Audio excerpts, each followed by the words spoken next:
All right, y'all, I am headed on like a 3,500 mile road trip. It's gonna take me about 2 weeks to do the whole loop. It'll bring me down to Mexico and the Galveston Lone Star Rally. And in today's video, I'm gonna show you how I prepare and pack for a trip just like that. I am leaving this afternoon, so I'm gonna do this video as I actually pack and prepare for the trip. The bike I chose to take is my wife's Road King. I stole it from her for a couple reasons. One, I want to do some stops at some Harley Davidson dealerships along the way, so I didn't think it appropriate to take my BMW or my Indian. And when it comes to Harley Davidsons, I do have her bike set out pretty good. For me, one of the most important things we're gonna talk about here today is comfort, ergonomics of your ride.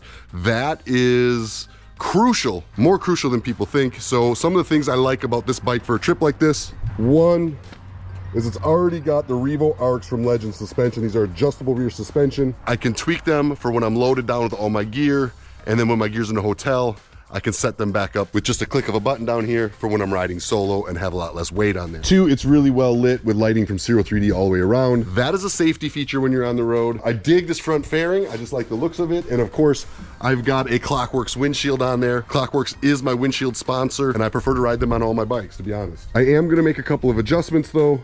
First thing I'm gonna do is I'm gonna get rid of this seat. This was the first seat I ever built, and I custom made that seat for Ashley, and it has sentimental value to her, but since then, I have developed a better seat, and if I'm gonna do a road trip like this, I want to have the best seat possible.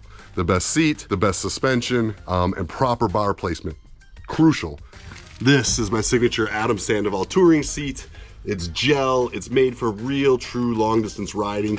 It's gonna feel a little hard to your touch when you feel it just sitting there in the parking lot, but when you sit on it for hour after hour after hour, it breaks in and it keeps you off that floor pan. It doesn't compress like foam does. Another nice thing about the seat is it's a two-part seat, so you can run solo if you just want the sporty look, but if you got a passenger, you can have it for the passenger as well. And you can see it's got a recessed line for the passenger and for the rider to relieve pressure on the tailbone. This is actually cut out and it sinks in for the tailbone, while these stay a little bit more firm to keep you lifted up and supported. It also has a spot for backrest. I won't be running it today.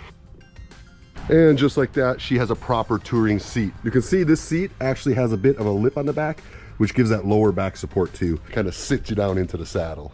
Again, she loves to run this seat because it's sentimental, right? It's the first seat I ever designed and built, but I learned an awful lot since building this first seat. Cut tight through the inside, giving you the most reach to the ground, but yet sits you back so that you got the full extension of your legs. I like my seat. If you choose to ride my signature seat, you can get it at Ciro3D.com, but I recommend no matter what, if you're doing long distance, get you a good gel seat. Okay, let's talk what I pack and where I pack it. This is essentially what I pack. Keep in mind, where you pack can be every bit as important. Okay, not every bit as important. Where you pack is also an important thing to think about besides what you pack. So let's just go over this real quick.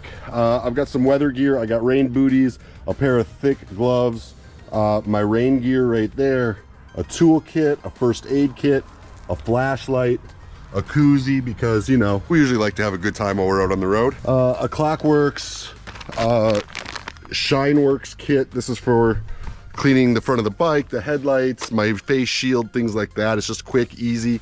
I like it, it works well. A dry bag. This is a Ciro 3D bag. It's called the Dry Force, and it's an inexpensive, very functional piece of luggage. It works really great. You never have to put a rain fly over it because it's waterproof in itself. And like I said, it's a very inexpensive buy. A computer, an extra hat, a phone holder. Because when I'm doing videos like this for y'all, sometimes I gotta do selfie stuff and I don't always have someone to hold the phone. Some more computer stuff that I need for editing. This is a jump pack. This is a drone, a stocking cap, a good jacket, and this is a saddlebag liner bag. And I'll explain when I use those and when I don't and where I pack. Where I pack really depends on the type of riding I'm doing. Stick with me through this. Today I've got about 500 miles to put down. I don't plan on stopping and doing any sightseeing, right? So I don't plan on going in any national parks and walking around or going in to stores and walking around. I plan on gassing and going till I get to my destination, which is the Lone Star Rally in Galveston, Texas. So we will call this the gas and go pack, and it's much different from a travel day where I'm gonna be doing sightseeing and enjoying. When I'm on a gas and go run, where I'm just banging to a hotel every night and just running as hard as I can, and I'm not stopping and doing any sightseeing, I put everything that I'm not gonna need in a daily basis. When I get to the hotel, I'm not gonna have to unload. I put that in a saddlebag and I lock it down. Toolkit, I hope I won't need every day. And I always wanna pack those first in the saddlebag and keep them as low and keep that weight as centered as possible. Rain booties. I'm headed south and west. I doubt I'm gonna hit a lot of rain, but boy, if you hit a lot of rain, these things are actually really nice. I don't expect to need them, so they are gonna go in the locked saddlebag that I will not be accessing every day. Jump pack. This is another thing I'm not gonna need every day. Rain gear in that same saddlebag. A pair of thick gauntlet gloves. This is for early mornings or late nights when the temperature drops. Even headed west, where the temperatures are warmer, you get some of that high desert. Those of you who traveled know it can definitely be a bad thing. Flashlight and a first aid kit. The nice thing with packing like this is that saddlebag can be shut down and locked, and I probably won't have to open it for the entire trip. But if I need it, I got it. Another thing to note is with a bike leans to one side. So you've got a high side and you've got a low side. I usually do my locked, don't use very often saddlebag on the low side, as it's just a little bit more difficult to get to. This high side's easier. We're gonna have things in there that we access more often. This is a saddlebag liner from Harley Davidson. They actually are cut to fit down perfectly inside the saddlebag.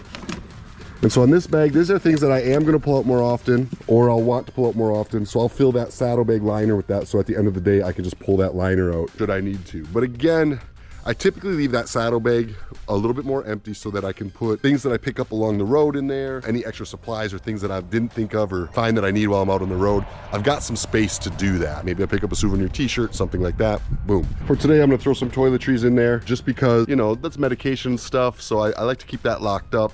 Any type of health stuff is gonna go in there right now, and I'm gonna keep it locked up. And everything else is gonna go in my dry bag. Oops, I almost forgot. A bottle of water and some sunscreen. Those will also go in my I don't use everyday bag, kind of emergency stuff. Now, in my dry bag, I've got some computer things. I got a pair of running shoes. And I don't know if you can see it real good, but all my clothes stay rolled. I roll 7 shirts, 7 pair of underwear, 7 socks, 1 extra pair of jeans, and then I do laundry once a week. So I got 2 pair of jeans for the week and a fresh pair of everything else. I roll them and I roll them tight. I find that packs the tightest and makes the most space inside my bag. And today I'll be putting in my drone and my computer in that bag as well because I'm gassing and going. Now, if I were to be doing sightseeing and things like that, I would pack much different. This Ciro 3D bag right here would be only things I can live without. Because if I'm in a store or I'm at a national park and someone takes a knife and just cuts my straps and runs off with that bag, I don't want them getting anything valuable. So at that point, all my computers, all my things like that would go into my saddlebag. And that's on a sightseeing run. If I'm on a sightseeing run where I'm going into restaurants, I'm sitting down and enjoying a nice meal, or I'm seeing some parks or a roadside attraction, one place to find attractions, motorcycledestinations.com. Maybe I go there, I find something really cool I want to check out, I ride to it, I check it out. I don't have to worry about dragging this bag with me or someone stealing it. If they steal it, yeah, they got my clothes. I can live, I can make do, I can get new clothes. They get my computer, they get my medication, they get anything like that, that's a much bigger problem. So I take the things that are important to me, I lock them into saddlebags, and the things I can live without go in that top bag. Because you never know, someone might steal it. And the reason I don't pack that way on a gas and go is because at the end of the day at the hotel, I only have to unload 1 bag. I can keep everything else locked. I don't need it at night. I grab my 1 bag and I go in the morning. I put my 1 bag back on the bike and I'm able to take off and ride. It just saves the loading and unloading process. And if you have ridden a lot of miles, you know just as well as I do, the loading and unloading process can be the worst part about the entire road trip. One other thing I want to show you real quick that I really like and a good feature are these Motac saddlebag tethers. This just replaces your factory tether. And you can see it's got MOLLE on it, so you can, you know, I think I got one down here. There's patches down here too. It's got MOLLE on it, so you can put, you know, patches on it or whatever. But they also have a secret compartment right here. Maybe you can see in there, I got some paperwork in there. You can store your insurance, you can store your paperwork, all your information or whatever else you want to put in there that you don't want floating around in your saddlebags. For example, I'm going into Mexico this trip, so I'll get Mexico insurance and that insurance will go in that flap. So I always know where it is. And that MOLLE allows you to attach anything you want to it. Should you be someone that likes to carry a gun, for example, it's got a nice gun holster there. You can close it up. When you open your saddlebag, boom, your gun's right there. Easy to grab. If you carry a gun, this is a great way to do it. I know a lot of guys will be like, no man, your gun's gotta be on you or it's useless. I mean, I understand the theory, and yes, It is better to have a gun on you. It's one less step to get it, but you know what's even better than that? Having the gun in your hand with your finger ready by the trigger at all times. But you're not gonna ride around like that. It's just not realistic. So you put it in your body, you've got one extra step. You put it in your saddlebag, you've got another extra step.